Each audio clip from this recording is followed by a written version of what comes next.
தேவனுடைய பரிசுத்தத்துக்கு மகிமை உண்டாவதாக. நம்ம நேற்று என்ன பார்த்தோம் அப்படின்னு சொன்னா, சங்கார தூதனை பத்தி படிச்சோம். சங்கார தூதன் ஒருத்தர் கிடையாது. தேவன் தன்னுடைய தூதர்களை வச்சு தன்னுடைய வேலைகளை செய்கிறார் அப்படின்னு சொல்லி படிச்சோம். ஒருவேளை சங்கார தூதன் இருந்தா கூட நிறைய இரக்கங்களை நம்மளுக்கு காண்பிக்கிறாரு அப்படின்னு சொல்லி படிச்சோம். தேவன் அவருடைய எதிரிகளுக்கு சங்கார தூதன் அனுப்புறது எப்படி இருக்குதோ அதை விட இரக்கங்கள் பல மடங்கு கலந்து நமக்கு தேவன் இருக்கிறாரு அப்படின்னு சொல்லி படிச்சோம். தேவன் எதிரிகளுக்கு மட்டும் தான் இறக்க காண்பிக்கிறாரா? ஒரு சங்கார தூதனை அனுப்பும் போது எதிரிகள் மட்டும் தான் அந்த இரக்கத்தை சாரி தேவன ஜனங்கள் மட்டும் தான் அந்த இரக்கத்தை பெற்றுக்கொள்றாங்களா? எதிரிகளுக்கு தேவன் இந்த இரக்கத்தை காண்பிக்கிறது இல்லையா அப்படின்னு சொல்லி பார்த்தா, இன்னைக்கு நம்ம அதையும் ஒரு பகுதி பார்க்க போறோம். அந்த நியாய தீர்ப்பு கொடுத்தாங்க. இஸ்ரேல் ஜனங்களுக்கு 70,000 பேர் இறந்து போனாங்க. ஆனாலும் தேவனுடைய இரக்கம் இருந்துச்சு அப்படின்னு சொல்லி படிச்சோம் நேத்து. இன்னைக்கு எதிரிகளுக்கு எப்படி அந்த சங்கார தூதன் இரக்கத்தை காண்பிக்கிறாங்க, தேவன் எப்படி இரக்கத்தை காண்பிக்கிறார் அப்படின்னு சொல்லி நம்ம படிக்கும்போது, எகிப்துல பெரிய வாதை ஏற்பட்டுச்சு. அப்ப சங்கார தூதன் வந்தாரு அப்படின்னு சொல்லி படிச்சோம். நான் முதல்ல தெரிஞ்சுக்க வேண்டிய விஷயம் என்ன அப்படின்னு சொன்னா, தேவன் ஒரு வேலையை செய்யணும் அப்படின்னு சொன்னா அத தூதர்கள்ட்ட கொடுத்துதான் அந்த வேலையை செய்யறாங்க. அப்போ தேவன் எதை செய்தாலும், எந்த விஷயத்த செஞ்சாலும் தூதர்கிட்ட கொடுத்தா செய்றாங்க. ஃபார் எக்ஸாம்பிள், நம்ம நியாய தீர்ப்பு முடியுது, எல்லாரையும் பரலோகத்துக்கு கூட்டு போகணும். தேவன் வராரு, ஆனா பரலோகத்துக்கு தூதர்கள் தான் நம்மள ஒரு மணிலிருந்து மறுமணி கூட்டி சேர்க்கிறாங்க. ஒரு அழிவு ஏற்படுது, அந்த அழிவை அழிக்கிறதுக்காக தேவன் 2 தூதர்களை அனுப்பிச்சு விடுறாரு. இன்ஃபர்மேஷன் கொடுக்கணும் அப்படின்னா தூதர்கள்ட்ட கொடுத்து அனுப்புறாரு. ஒரு சகரியா போன்றவங்க ஆட்கள்கிட்ட பேசணும்னா தூதர் அனுப்புறாரு. தானியல்கிட்ட பேசினா தூதர் அனுப்புறாரு. தேவன் தான் செய்ய வேண்டிய ஒவ்வொரு விஷயத்தையும் தூதர்களை கொண்டு அங்க செய்யறார். இதை நம்ம ஏற்கனவே படிச்சிருக்கோம். இப்போ எகிப்துக்கு சங்கார தூதன் வர போறாரு. அப்போ சங்கார தூதன் வர்றது மட்டும் தான் தூதர்கள் வச்சு அனுப்புறாரு அப்படின்னு சொல்லி பார்த்தா, அதற்கு முன்பாக வர ஒவ்வொரு விஷயத்தையும் தேவன் தூதர்களை கொண்டுதான் அங்க செய்யறாரு அப்படின்னு சொல்லி படிக்கிறோம். இப்போ தேவன் ஆரம்பத்துல, அதாவது வாதைகள் ஆரம்பத்துல மோசிட்ட தேவன் சொல்ற விஷயத்த ஒரு ஸ்டேட்மெண்ட் வாசிக்கிறேன். எகிப்தின் மேல் நியாய தீர்ப்புகளை கொண்டு வந்து இஸ்ரவேலர்களை தம்முடைய வல்லமையின் குறிப்பான அடையாளங்களோடு வெளியே கொண்டு வரும் வரையிலும் அந்த ராஜா இணங்க மாட்டான் என்று அவனுக்கு அறிவிக்கப்பட்டது. மோசைக்கு என்ன அறிவிக்கப்பட்டுச்சு அப்படின்னு சொன்னா, அங்க நியாய தீர்ப்பு, எகிப்து மேல நியாய தீர்ப்புகளை கொடுத்து இஸ்ரவேலை வல்லமையோட அடையாளங்களோட வெளியில கொண்டு வர்ற வரைக்கும் அந்த ராஜா இணங்க மாட்டாராம். இப்ப என்ன சொல்லப்படுது அப்படின்னா, வாதைகள் முழுவதும் ஊற்றி தீரும் மட்டும் அந்த ராஜா மறந்துட மாட்டான். இப்போ நல்லா கவனிச்சுக்கோங்க. வாதைகள் எல்லாம் ஊற்றி தீரும் மட்டும் மறந்துட மாட்டான் அப்படின்னா, ஒவ்வொரு வாதையும் அவனுக்கு ஒரு எச்சரிக்கை. ஒவ்வொரு வாதையும் அவனுக்கு கொடுக்கக்கூடிய ஒரு டைம். ஒவ்வொரு வாதையும் அவனுக்கு கொடுக்கக்கூடிய ஒரு கிரேஸ். ஆனா தேவன் சொல்றாரு, நான் அவனுடைய இருதயத்தை கடினப்படுத்துவேன் அப்படின்னு சொல்லி. நம்ம அதுக்கு ஏற்கனவே விளக்கத்தை படிச்சுட்டோம். இருதயத்தை கடினப்படுத்துறது அப்படின்னு சொன்னா, தேவன் இருதயத்தை கடினப்படுத்துறது இல்ல.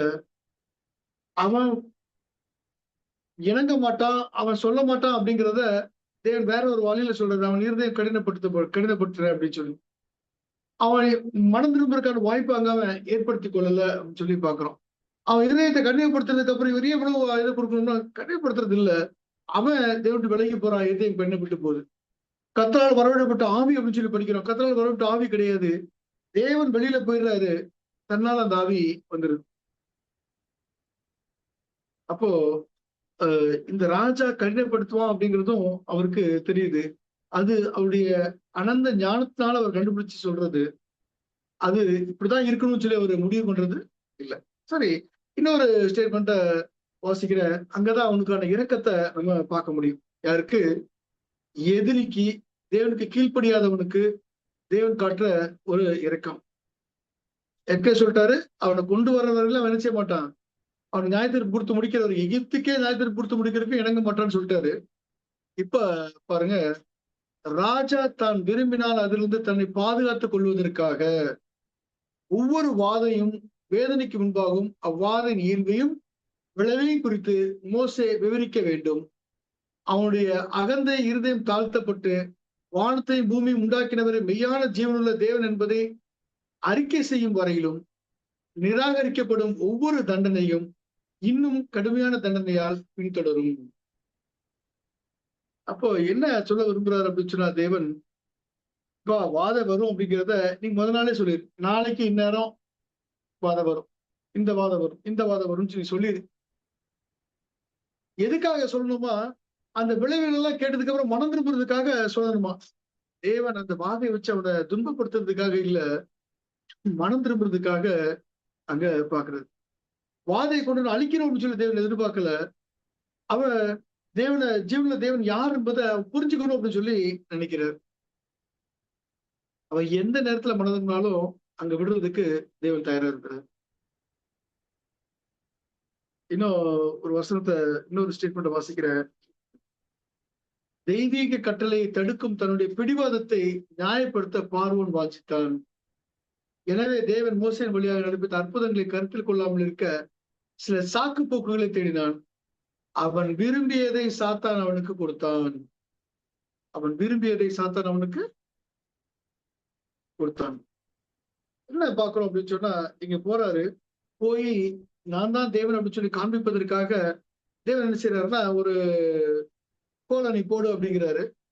கோலை போட்டு அது பாம்பா மாறுது. பாம்பா மாறினதுக்கு அப்புறம் அவங்களுடைய மந்திரவாதிகள் நினைச்சாங்கன்னா அவங்களும் கோலை போடுறாங்க. அது பாம்பா மாறுறது இல்ல, பாம்பாய் மாறுறது போல எல்லாத்துக்கும் காட்சி அளிக்கப்படுது. இந்த காட்சியை பாக்குற பார்வோன் என்ன நினைக்கிறான்னா, அவர்களும் மந்திர வித்தை செய்யறாங்க, நம்ம ஆட்களும் செய்யறாங்க அப்படின்னு சொல்லி, அது தேவன் அப்படின்னு சொல்லி அவன் நினைக்கல. இவன் சாக்கு போக்கு சொல்ல நினைக்கிறான். தேவனுடைய வல்லமையும் தேவ நியாயத்திருப்பையும் அவன் கருத்தில் கொள்ளாத அளவுக்கு இருக்கிறான். அதற்கேத்த விஷயங்களை யார் செய்யறான்னா, அந்த மந்திரவாதிக்கு செய்யறாங்க. அதை அவன் நம்ப ஆரம்பிக்கிறான், தேவனை மறுக்க ஆரம்பிக்கிறான். இதெல்லாம் நம்ம பார்த்த விஷயத்துல ஒரு கருத்தை நான் சொல்ல விரும்புறேன். தேவன் யாரை தண்டிக்கிறனாலும் அதற்கு முன்பாக இரக்கத்தை காண்பிக்கிறார். அவங்க தப்பிச்சுக்கொள்ளும் வழியை கொடுக்கிறார். அவங்க மனம் திரும்புறதுக்கான வாய்ப்பை கொடுக்கிறாரு. நோவா காலத்துல 120 வருஷம் பிரசங்கம் பண்ணார் மனம் திரும்புறதுக்கு. காயின்ட்ட பேசி போராடினார். லோத்து ஜனங்களை அழிக்கிறதுக்கு முன்பாக 2 தூதர்களை அனுப்பிச்சு அங்க பேசினாரு. எல்லா இடத்துக்கும் முன்பாகவும் தேவன் தன்னுடைய இரக்கத்தை காண்பிக்கிறார். அது தேவனுடைய பிள்ளைகளா இருந்தாலும் சரி, தேவனுடைய பிள்ளைகள் இல்லாட்டாலும் சரி, தேவன் இரக்கம் கலந்த நியாயத்தீர்ப்பு மாத்திரமே அங்க கொடுக்கிறாரே தவிர, அங்க ஒரு பெரிய எடுத்தவன் அப்படின்னு சொல்லி உடனே அழிச்சு முடிச்சுறது இல்லை.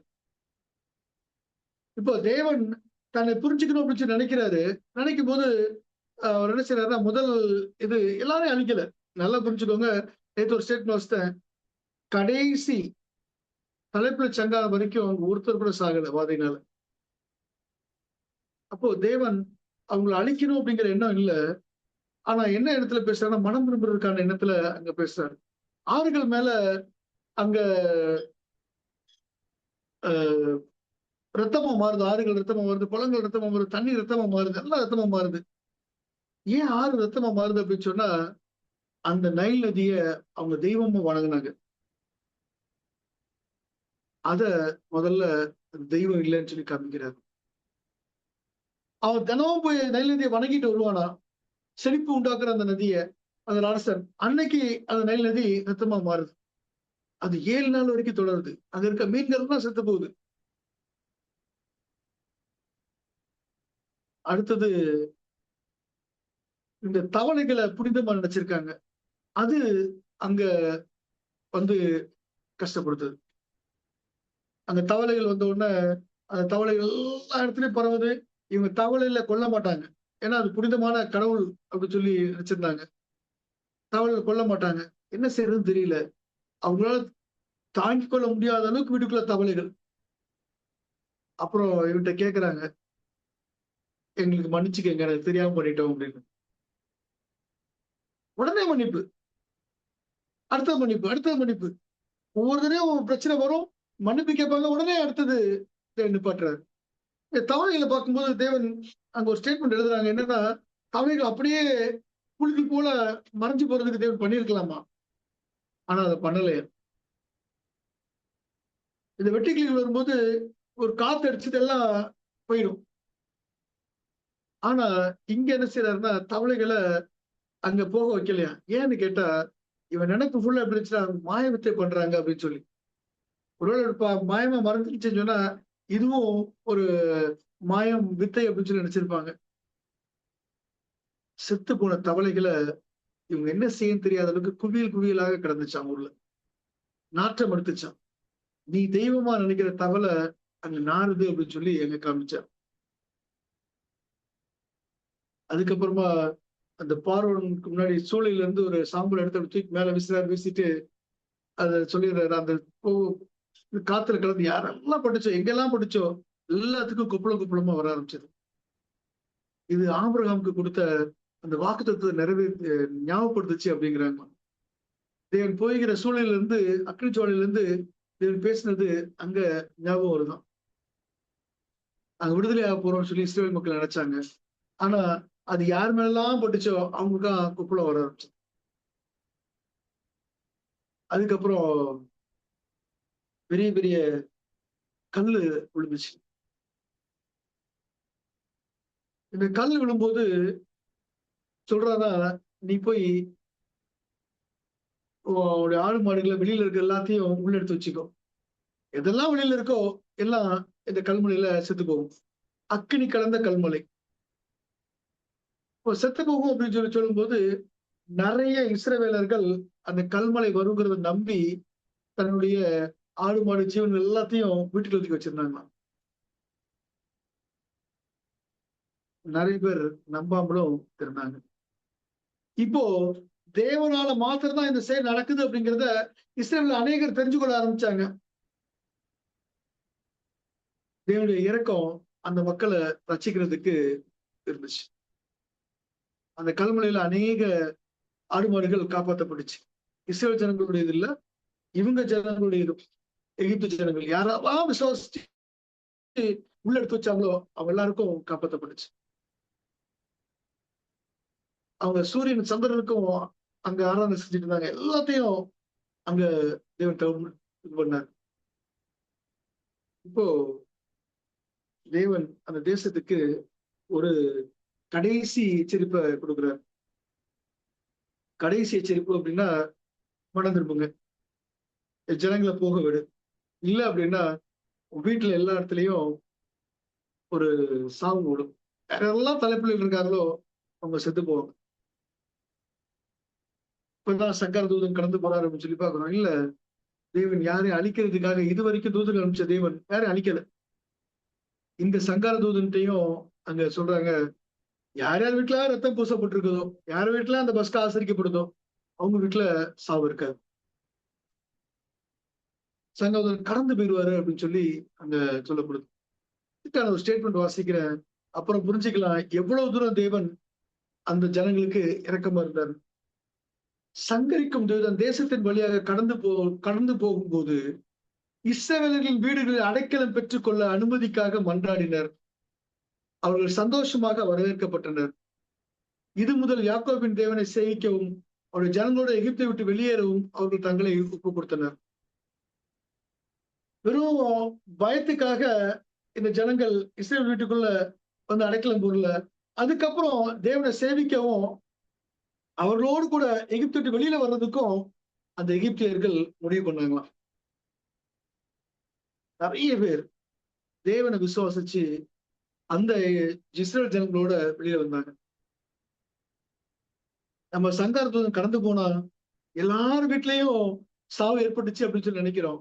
அப்படி இல்ல, இஸ்ரேல் ஜனங்களோடு கூட வந்த அநேக குடும்பங்களுக்கு எகிப்தியருக்கு அந்த சாவு ஏற்படல. ராஜா வீட்டுல இருந்து கீழே இருக்கக்கூடிய கடைசி குடியான் வீடு வரைக்கும் நடந்துச்சு. ஆனா யார் யாரெல்லாம் தேவனை விசுவாசிச்சு இஸ்ரேல் வீட்டுக்குள்ள போய் உட்கார்ந்துருந்தாங்களோ அவர்களுக்கு அந்த சங்கார தூதன் வரல. இப்போ தேவன் தன்னுடைய அழிவை கொடுப்பதற்கு முன்பாக கூட, எதிரிகளுக்கு அழிவை காட்டுவதற்கு முன்பாக கூட, தேவன் இரக்கத்தையும் தேவனுடைய அஹ் அஹ் மக்களை மீட்கக்கூடிய அன்பையும் அங்க காண்பிக்கிறார். எப்போ எப்படி ஜனங்கள் உள்ள வந்தாங்கன்னு நீங்க நினைக்கிறீங்க அப்படின்னு சொன்னா, இந்த இடத்துல நிறைய இடத்துல பிரச்சனை நடக்கும். அதாவது எங்க எகிப்து விட்டு வெளியில போனதுக்கு அப்புறம் நிறைய கலகங்கள் ஏற்படும். கலகத்துக்கு காரணம் உள்ள இருந்த எகிப்தியர்கள். இந்த எகிப்தியர்கள் நிறைய நேரம் கலகத்தை மூட்டிக்கிட்டே இருந்தாங்க. இவரோட கூட வந்தவங்க ஒழுங்கா மனம் திரும்பாதவங்க. அப்போ இந்த ஜனங்களை நம்பி உள்ள வந்த நிறைய எகிப்தியர்கள் இருக்கிறாங்க அப்படின்னு சொல்லி நம்ம அங்க புரிஞ்சுக்கிறோம். அப்போ தேவன் என்ன செய்யறாரு அப்படின்னு சொன்னா, இரக்கத்தை அங்க காண்பிக்கிறார். அதே நேரம் நியாயத்தையும் கொடுக்கிறார். எப்படி இந்த இஸ்ரேல் ஜனங்கள் எகிப்திய ஜனங்கள் வீட்டுல அழுகை ஏற்பட்டுச்சோ, அந்த அழுகை ஒவ்வொருத்தருக்கும் எதை ஞாபகப்படுத்துச்சா, சில வருடங்களுக்கு முன்பாக 40, 50, 60 வருஷத்துக்கு முன்பாக பிறக்கிற குழந்தையெல்லாம் கொன்று போடணும். 80 வருஷத்துக்கு பிறக்கிற குழந்தையெல்லாம் கொன்று போடணும், ஆண் பிள்ளைகளை கொன்று போடணும் ராஜா தீர்மானம் பண்ணி சட்டம் போட்டிருந்தான். அந்த பிள்ளைகள் எல்லாம் கொல்லப்பட்டுச்சு. அந்த சத்தம் இவங்களுக்கு கேட்டுச்சு. ஒரு நியாய தீர்ப்பு. எப்படி இஸ்ரேல் ஜனங்கள்ல ஒவ்வொரு பிள்ளைகளும் செத்து போச்சோ, அதே போல ஒவ்வொரு வீட்லயும் அங்க தலைப்பிள்ளைகள் செத்து போச்சு. யார் மூத்த பிள்ளைகளா இருந்தவங்க எல்லாம் செத்து போனாங்க. ஒரு நியாய தீர்ப்பு. தேவன் ரொம்ப நாள் கழிச்சு அந்த ஜனங்களுக்கு அங்க கொடுக்கிறார்.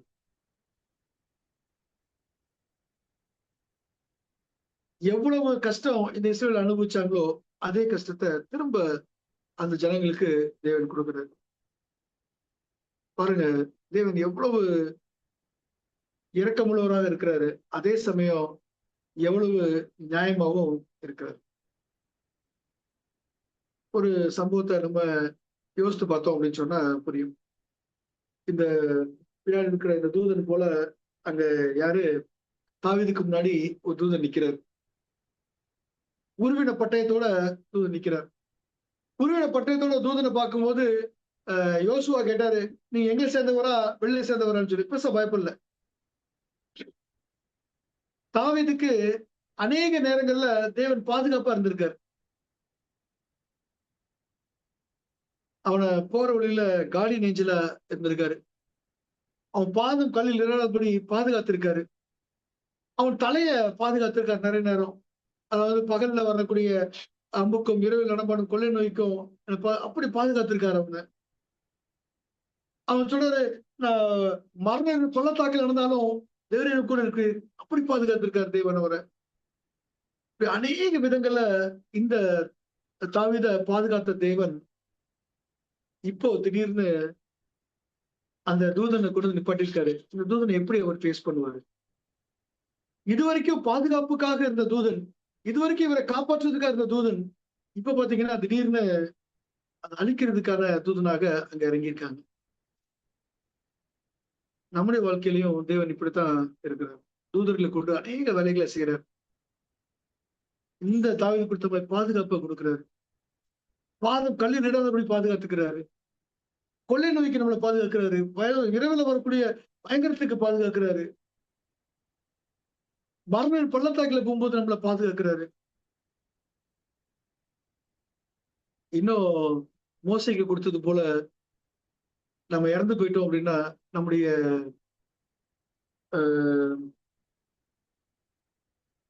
நன்றிகளை பாதுகாக்கிறது, மார்க் பண்ணி வைக்கிறாங்க. இதெல்லாம் தேவனுடைய பிள்ளைகளுடைய கல்ற தேவன் 2ஆம் முறை வரும்போது உங்களை கூட்டிட்டு போகணும் அப்படின்னு சொல்லக்கூடிய இடத்துல இருக்கிறது. நம்ம உயிர் தள்ளும் போது முதல்ல மீட் பண்றது யாரு அப்படின்னா இந்த தேவதூதர்களை தான். அப்ப எப்படிப்பட்ட ஆட்களா நம்ம இருக்கணும்? அவங்களோட பேசும்போது எப்படி பேச போறீங்க?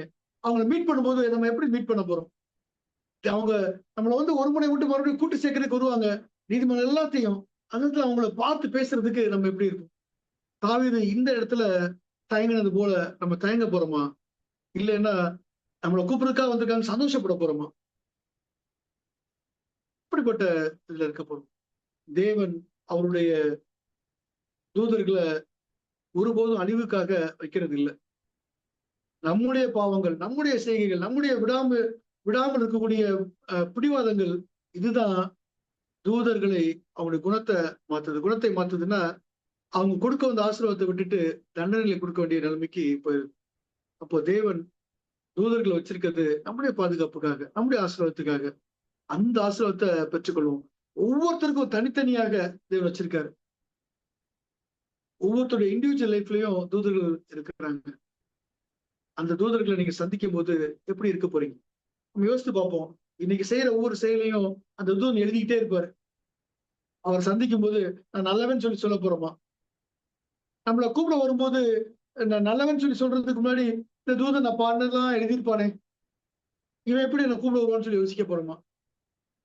அந்த தேவ தூதர்கள் நம்மளை கூப்பிட வர்றதுக்கு முன்னாடி நம்முடைய பாவங்களை நம்ம அறிக்கை செய்து விட்டதுக்கு அப்புறம் அந்த புஸ்தகத்துல கிறுக்கப்பட்டிருக்கும்.